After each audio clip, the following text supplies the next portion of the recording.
여호수아 20장 1절부터 6절 말씀 함께 같이 읽겠습니다.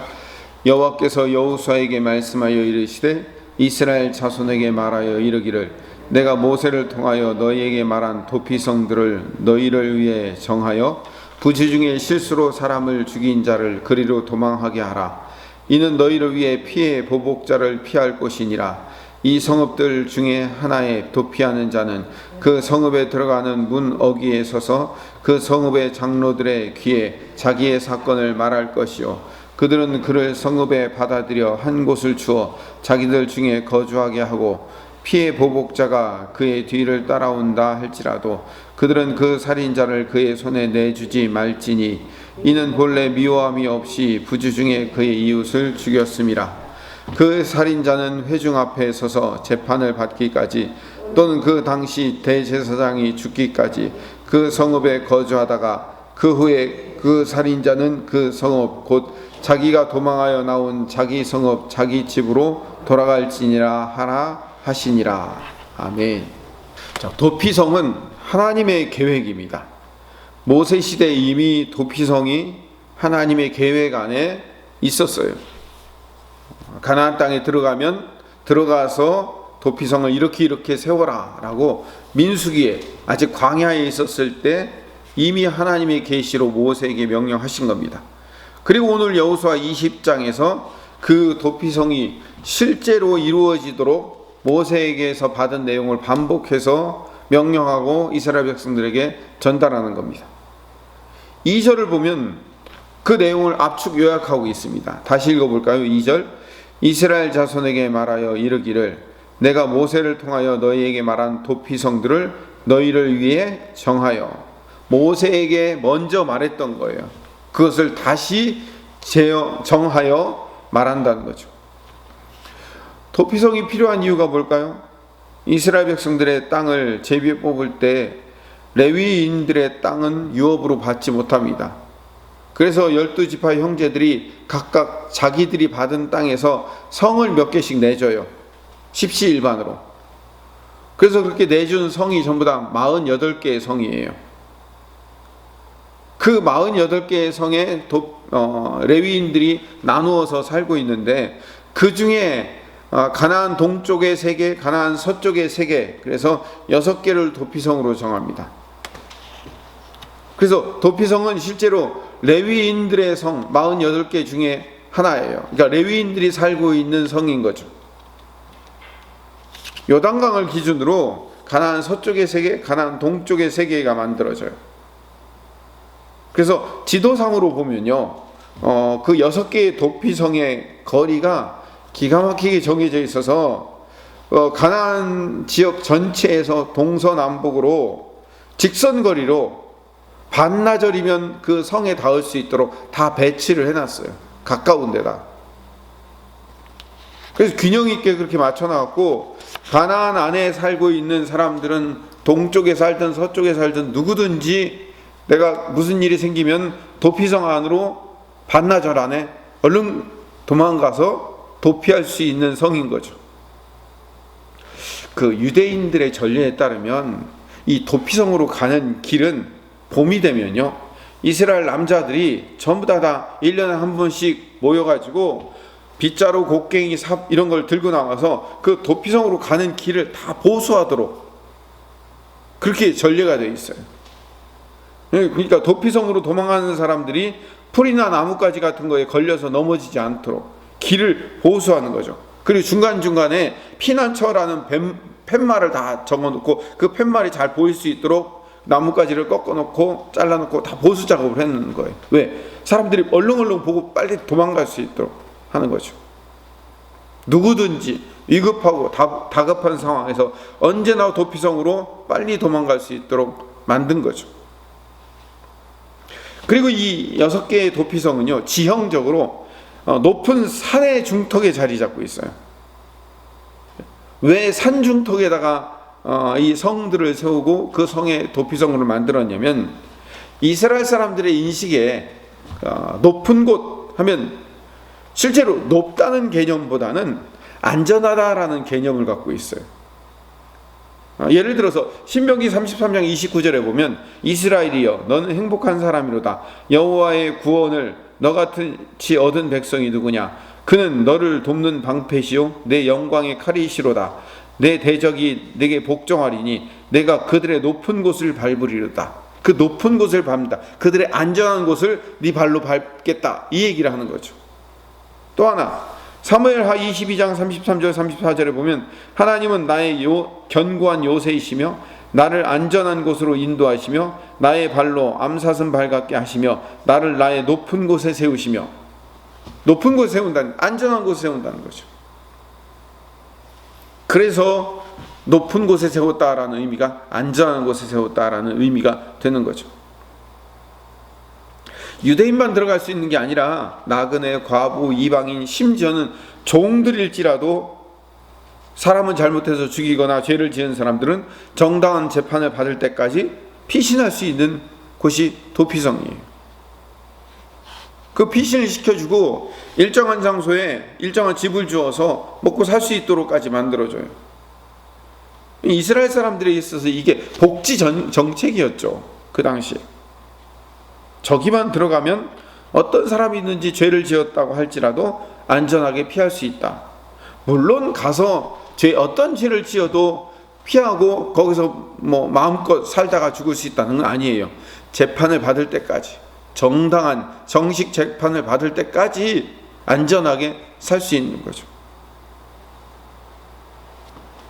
민수기 35장 15절을 보면 이 6 성읍은 이스라엘 자손과 타국인과 이스라엘 중에 거류하는 자의 도피성이 되리니 부지 중에 살인한 모든 자가 그리로 도피할 수 있으리라. 모든 사람이 다 가능하다고 이야기하고 있어요. 자, 그러면 이 도피성에 피신한 사람이 이 도피성을 나올 수 있는 방법이 뭘까요? 2가지예요. 민수기 35장 25절에 보면 피를 보복한 자의 손에서 살인자를 건져내어 그가 피하였던 도피성으로 돌려보낼 것이요 그는 거룩한 기름 부음 받은 대제사장이 죽기까지 거기 거주할 것이니라. 하나는 내가 죽으면 나올 수 있는 거예요. 내가 죽으면 도피성에서 나가는 거죠. 2번째는 대제사장이 늙어서 나이가 들어 죽으면 그 사람에게 쓰였던 모든 죄가 일률적으로 다 면제돼요. 그래서 대제사장이 죽은 다음에 나가게 되면 피해 보복자들이 보복을 할 수 없게 되는 거예요.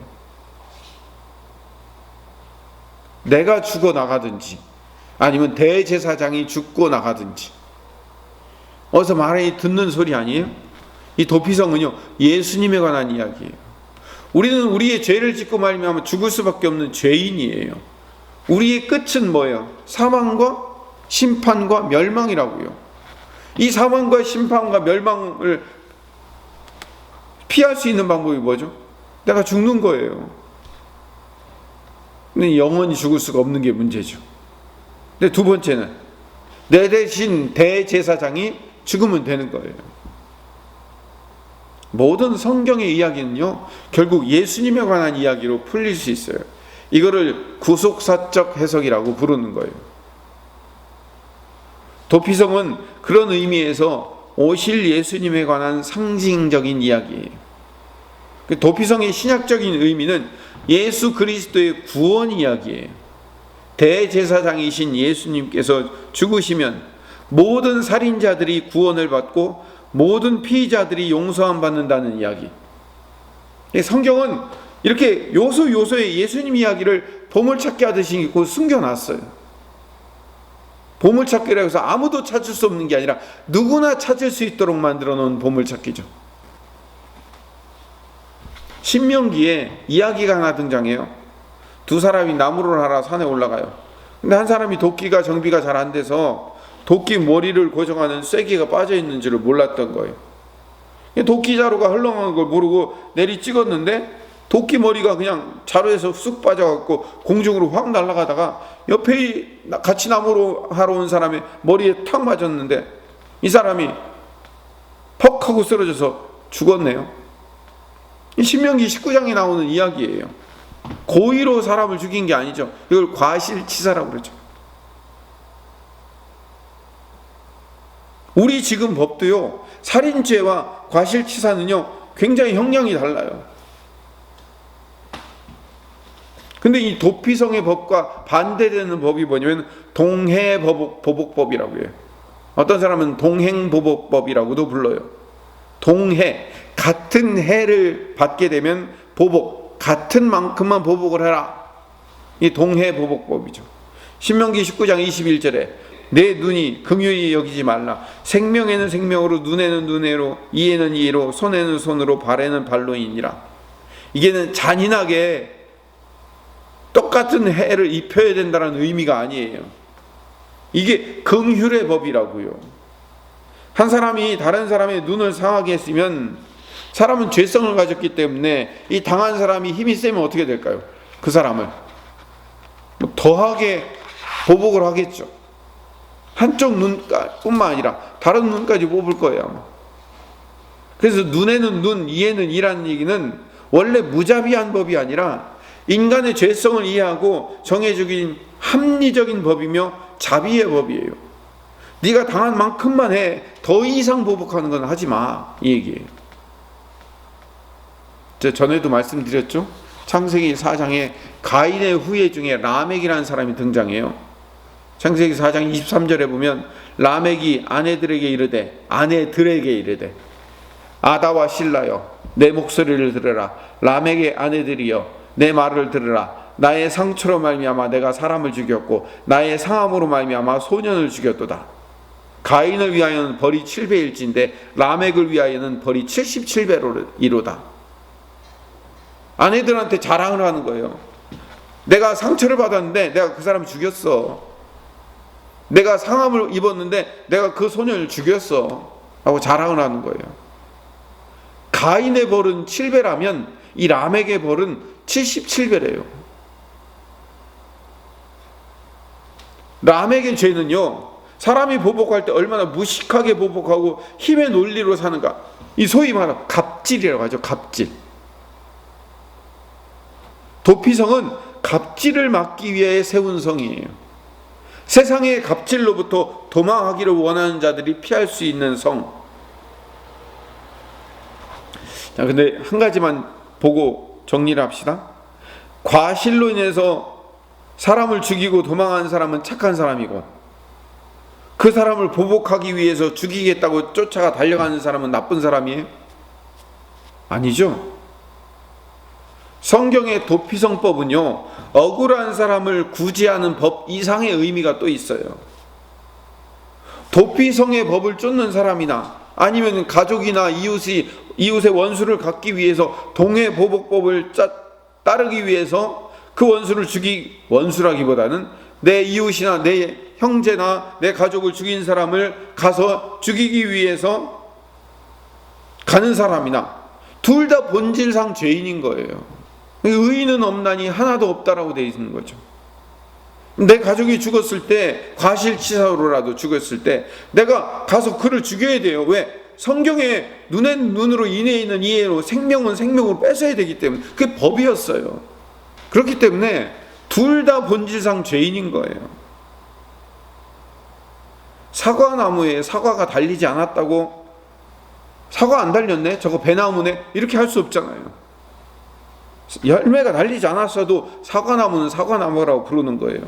우리 안에 죄의 열매가 달리지 않았어도 우리 본질이 죄란 말이에요. 죄인이란 말이에요. 죄를 행동으로 옮기지 않았다고 죄인이 아니에요. 죄의 열매가 단지 맺히지 않았을 뿐이지 우리 인간은 모두가 죄인이라고 성경이 말하고 있어요. 도피성으로 도망가는 억울한 사람이나 가족의 원수를 갚겠다고 쫓아가는 그 억울함을 당한 사람이나 본질상 죄인이기 때문에, 그 죄 앞에 무력한 사람들이기 때문에 우리는 하나님의 은혜가 필요한 거죠. 그 하나님의 은혜로 그 죄를 가리고 덮을 수밖에 없는 거예요. 그래서 도피성을 향한 메시지는 하나예요. 구약식으로 표현하면 하나님의 은혜로 그것을 덮지 않으면 살 수 없어요. 신약으로 얘기하면 예수 그리스도의 보혈의 공로로 덮지 않으면 살 수 없다는 것을 배우는 거예요. 예수님이 우리 인생의 도피성이 되셨어요. 우리 인생의 모든 죄를 예수님이 당신의 피로 깨끗이 씻어주시고 덮어주신 거예요. 도피성의 위치가 높은 곳이라고 그랬죠. 우리 예수님이 우리의 유일한 도피성이 되셔서 우리를 안전한 곳에 거하게 하시는 거예요. 사망의 음침한 골짜기를 다닐지라도 해를 두려워하지 않을 것은 주의 지팡이와 막대기가 나와 함께 하신다는 것을 믿는 거죠. 예수님이신 대제사장의 죽음으로 말미암아 우리가 그 도피성으로 언제든지 달려갈 수 있는 거예요. 그럼 아이 때 행복한 이유는 뭐예요? 언제든지 무슨 일이 생기든 엄마 품으로 달려갈 수 있다는 것. 그게 가장 큰 행복이잖아요. 여러분, 이게 하나님의 사랑이 여기 등장해요. 누구나 한나절이면 무슨 일이 생기든지 금방 뛰어가 숨을 수 있는 곳, 도피성이에요. 우리 인생의 도피성이 바로 예수님이시잖아요. 언제든지 뛰어가 한 걸음 안에 달려가 주님 외치면 언제든지 오셔서 우리 안에서 말씀하시는 거죠. 왜? 무슨 문제인데? 어떻게 해줄까? 라고 우리를 향해서 손짓하여 도피성으로 부르신 예수님의 음성을 쫓아가야 되는 하나님의 백성이 될 줄로 믿습니다.